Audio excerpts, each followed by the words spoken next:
아마 내년 대통령 선거를 가는 과정에 격차를 해소하기 위해서 세금을 더 거둘지에 대한 논란 아마 계속될 겁니다. 그러나 이런 거 몰지각한 정치인이나 얘기하는 거라고 얘기한 이른바 요즘 말로 하면 간 큰 정치인이 한 명 있습니다. 그 얘기를 한번 나눠보겠습니다. 구장차장. 네. 누구죠? 김무성 대표 얘기인데요. 오늘 격차 해소와 국민통합의 경제교실이라는 본인이 주도하고 있는 그 모임에서 그렇게 얘기를 했습니다. 네. 일부 정치인이 불평등 해소를 위해 증세가 최선인 것처럼 얘기를 하는데 언뜻 보면 속 시원하지만 기업과 부유층을 외국으로 쫓아보내고 유럽에서는 이미 실패한 것으로 드러났다라고 주장을 했습니다. 자, 박수원 국장. 일단 네. 증세라는 게 언뜻 보면 시원해 보인다. 돈 많은 사람한테 뭘 빼앗아 오는 것 같으니까. 그러나 일부 정치인들이 그렇게 얘기하지만 이거 아니라는 거잖아요. 네. 자, 박수원 국장. 떠오르는 사람이 있습니까?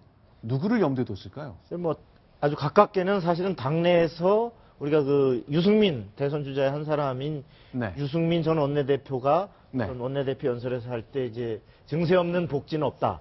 그 유명한 어떤 그래서 그 증세론을 이제 본격적으로 여권에서 들고 나오는 이 유승민 후보, 유승민 의원뿐만 아니라 사실은 뭐 예를 들어서 남경필이라든지 네. 또 필요한 지금 여권 내에서도 잠재적 주자들이 일종의 증세론을 야당이 전통적으로 주장해온 이 증세론을 합류하는 이런 기류가 있는데 네. 이러한 것을 겨냥한 듯한 이런 거지만 실제 이와 관련해서 이제 김무성 의원 쪽에서는 네. 그것이 아니고 야당에서 주장하는 네. 그 법인세 증세론, 법인세를 다시 올려야 된다. 그 다음에 소득세 올려야 된다는 이 부자 증세론, 네. 그 다음에 이른바 소득주도 성장론, 네. 문재인 의원이 얘기하는 이러한 문재인 전 대표가 얘기하는 네. 이런 것을 겨냥해서 어떤 양극화 해소는 필요하지만 네. 야당이 얘기하는 식의 그러한 그 방법이 아니라 성장 회복을 통한 어떤 지금 그 경제를 헤쳐나가야 된다. 이러한 것을 주장한 거다.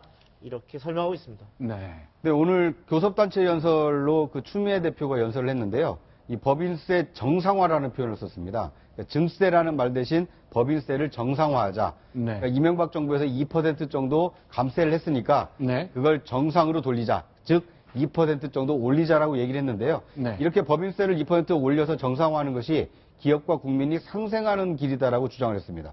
이게 서민과 중상층은 뭐 증세를 하면서 재벌과 대기업을 봐주는 조세로는 이 국민을 납득시킬 수 없다라고 주장을 했습니다. 그런데 이제 역사적으로 지난 20년을 돌이켜보면요. 이명박 정부가 법인세를 떨어뜨렸던 거, 뭐 부자 감세라고 그동안 야당에서 공격을 해왔었는데 법인세 떨어뜨리는 거는 역대 정부 다 했던 거 아닙니까? 그렇습니다. 지금 법인세 정상화라는 건 네.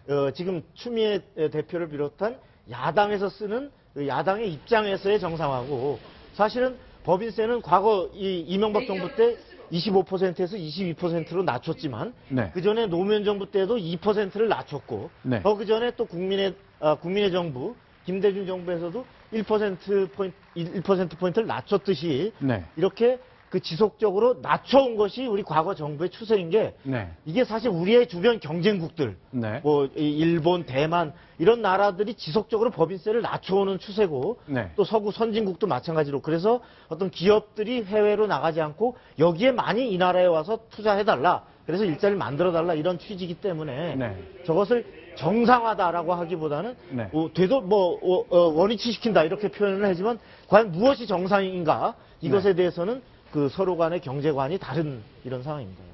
자, 그러니까 DJ 때 한 번 낮추고 노무현 대통령 때 한 번 낮추고 이명박 대통령 때 한 번 또 낮췄는데 여기까지 올린 걸 이제 정상화라고 이제 추미애 대표는 오늘 이제 설명을 했던 겁니다. 더 높일 생각은 없는 것 같군요. 자, 그런데 이제 여러 가지 정치인들이 큰 대통령 선거를 앞두고 움직임이 있습니다만 여러 가지 디테일이 살아있는 자기 홍보가 좀 있습니다. 어제 장면 하나 저희가 소개해드릴까 하는데요. 손수 변호사, 김무성 대표의 손가락을 봐야 됩니까? 그렇습니다. 좀 잘 보시면은 이제 색깔을 좀 보실 수 있는데요. 빨간색이 있습니다. 붉죠. 왼손, 약지, 그리고 새끼손가락인데요. 네. 지금 보십니다. 네, 나오는데요.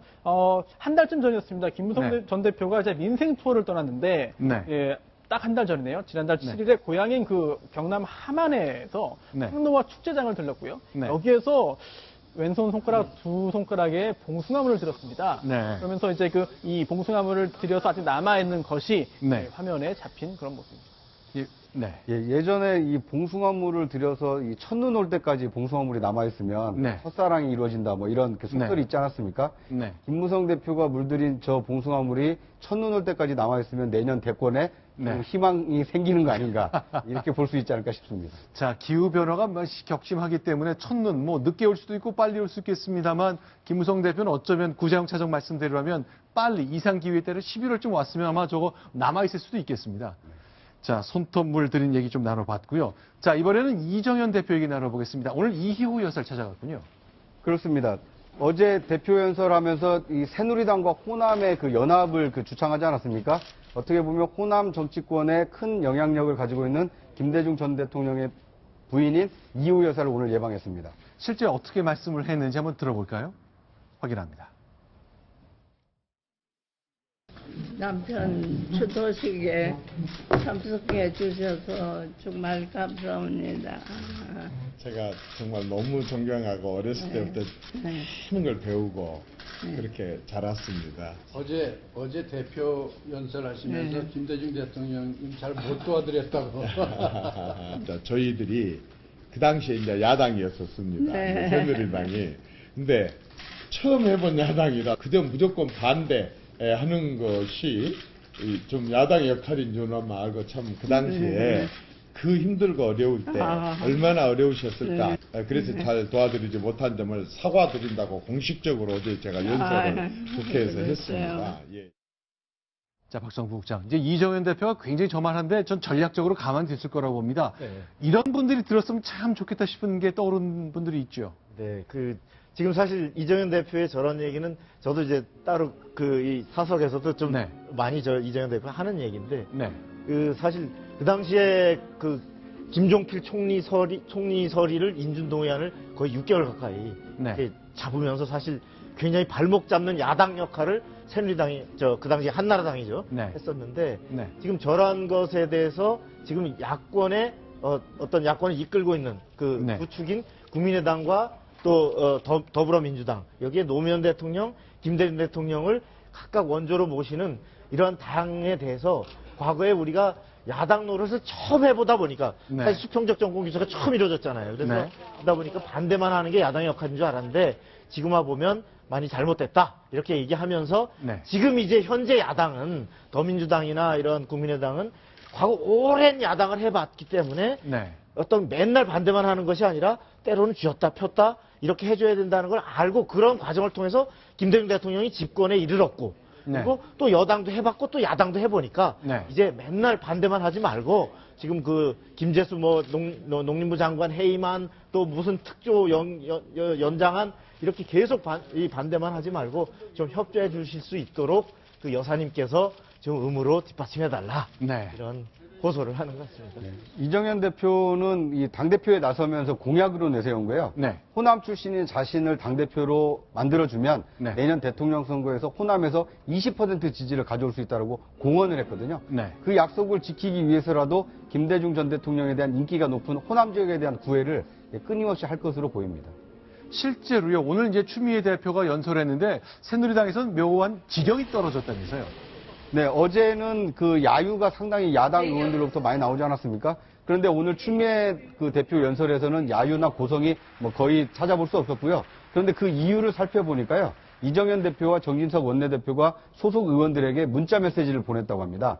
오늘은 추미애 대표가 당대표 연설을 하고 내일은 이 박지원 국민의 대표의 연설이 있는데 야유나 고함을 자제해 주시고 연설을 마치고 나올 때는 이 박수를 부탁드립니다라고 요청을 했다고 합니다. 실제로 그랬습니까?